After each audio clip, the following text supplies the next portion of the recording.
So I just want to jump in really quickly at the start of this video because I realized a little late that there is the potential for a spoiler. Basically, looking at this clip right here, if you know who this guy is, then you're fine, you can go ahead and enjoy the video. But if you don't know and you want to keep it that way, then pay attention because I will have spoiler warnings and the time code there, so that's what that's referencing if you see that. Okay?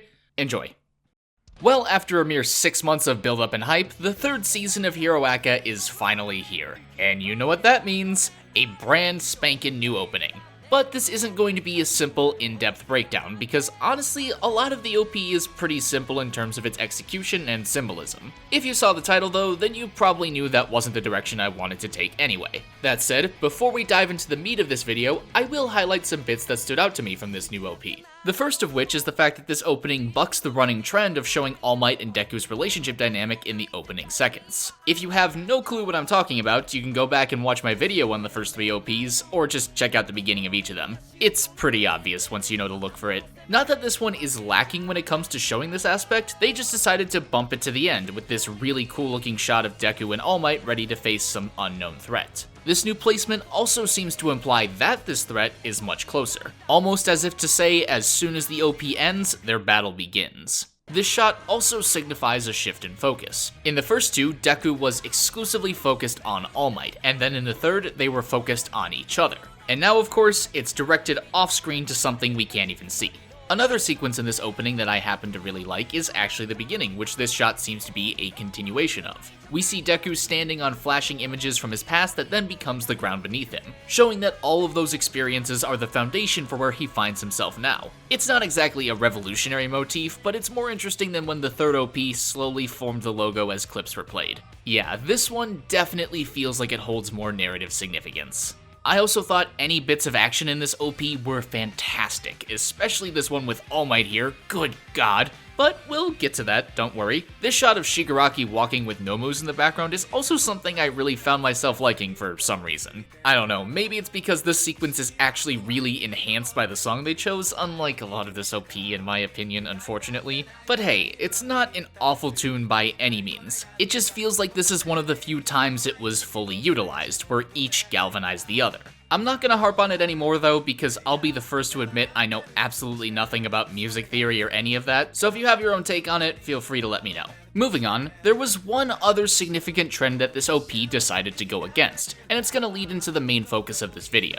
It concerns All Might and what he's done in all of these openings. In the first, outside of just standing in front of Deku, we also see him fighting Nomu after winding up a punch. In the second, he's not fighting anyone, just leaping through the air for most of the opening. Then finally, in the third, we see All Might land at the start, and then throughout the rest of his appearance in the OP, he doesn't move from whatever position he's first presented in. Effectively, he's doing nothing outside of this one flex here. And all of these things up to this point felt like a subtle way of showing that All Might's time as the symbol of peace is slowly but surely coming to an end. It made perfect sense as we largely saw All Might in his powered down state for most of Season 2. Hell, the only fighting he did during those 25 episodes was against Deku and Bakugo, where he was explicitly playing the role of villain. But now, with this fourth OP, we see All Might being arguably the most active out of any so far. Certainly he's more animated than we've ever seen him, pun only slightly intended. Seriously though, All Might gearing up to seemingly fight all for one here makes his bout with Nomu in the first OP look like a friendly sparring match. And so this trend falling by the wayside got me thinking, and I realized something else. With the tiny exception of literally these few frames right here at the beginning of this opening, never in any previous one has there been any indication All Might even has a powered down form.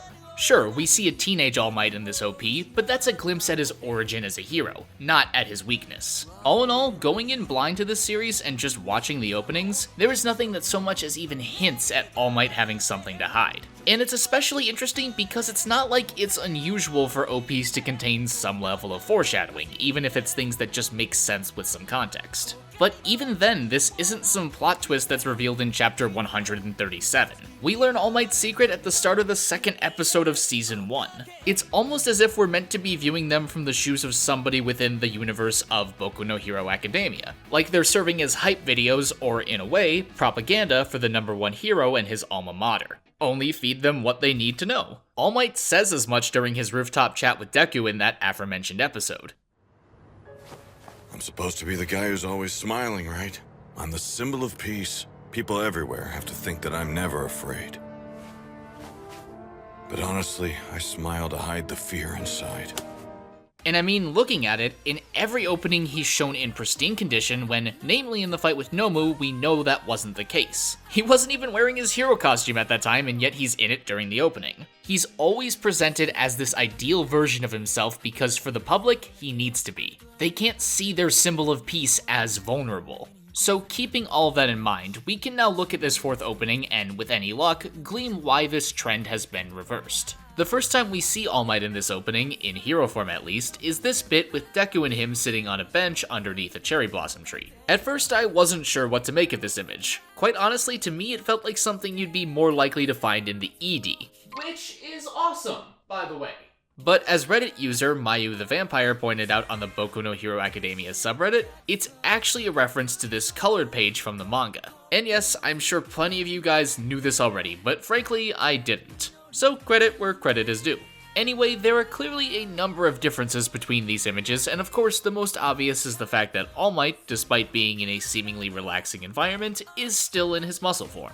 Now, it isn't necessarily the most notable thing about the contrast, but it is for our purposes. Again, if you're familiar with this image and the context, then you know what I'm talking about, and keep it to yourself. I'm gonna steer clear of all of that. Regardless, it is interesting that this is how they chose to pay homage to the image in question, because it feeds into this idea that All Might doesn't want to show weakness if he can help it. And that leads into another point about him in this fourth opening. Looking back, this one is the first time where, as All Might, he never faces away from the camera. In every other OP, there is some time where he does, even if it's just briefly. And whenever he is turned around in these previous installments, he tends to be accompanied by some glow or light motif, seemingly representing how his presence alone has been enough to bring comfort and deter villains. But clearly that isn't the case here. It seems that as the situation with Shigaraki, the League of Villains, and All For One continues to escalate, All Might is realizing that people need to see his smiling face in action, which in turn explains why he's so much more active in this OP than the previous ones. And think about this from the propaganda aspect. We as an audience know that All Might's time as the symbol of peace is quickly running out. He straight up told Deku that. We don't know how far away that is, but it makes sense that at this point, when he's gearing up to seemingly fight his toughest and oldest foe, that he'd want to seem his most powerful. Because when people are that close to danger and destruction, as a hero in that instance, it's your job to do everything you can to reassure them. And you can see other propaganda techniques at work to reinforce this. Namely, in this shot. We see All For One standing there as All Might is powering up, and the camera quickly zooms in, pushing the villain off screen as All Might continues to encompass more and more of the frame. It gets to the point where it's just his head taking up most of the real estate. This simultaneously shows off All Might's strength while making All For One seem inconsequential in comparison. It's pretty textbook when you get right down to it, and I believe All Might is putting in this much effort this late into his career, contradicting the running theme we saw, so that people can believe in the symbol of peace until the very last second he holds that title. Whether it's against Nomu, All For One, or some future threat, there will be no questioning if All Might is strong enough or if he's lost his touch. Because whatever happens, I don't believe All Might will let himself just fade off into obscurity like that, letting hope dwindle along with him. Not when everything he's done so far has been to the contrary. And looking at All Might now, I'm reminded of the words immortalized by Dylan Thomas.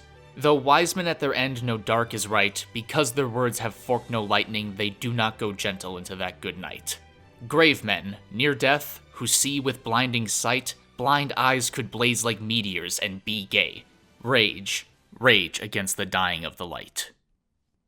But what do you guys think? I'll admit I'm pushing the propaganda angle a little hard, but to me, it fits. There's a deliberate reason for omitting All Might's powered down form every chance they get, because again, there's no reason they couldn't, they're not spoiling anything. But I am open to other interpretations, this is just what I saw. And I will be extremely curious to see where future OPs go as All Might's time as the symbol of peace inevitably grows shorter and shorter. Regardless, HeroAca is back, I'm psyched, and I hope you are too. As always though, thanks for watching, and an especially big thanks goes out to my awesome patrons, PenguinPandaZero, OverjoyedSoup, MVPino, James Morton, Mr. Idealist, DarkDemon7, and everyone else for helping make these videos possible. If you would like to join those awesome people, you can click on the right to visit my Patreon page, click the left to subscribe, and that little bell icon makes sure you're super duper subscribed because, reasons. Anyway, leave a like if you enjoyed the video, stay awesome, and I'll see you next time.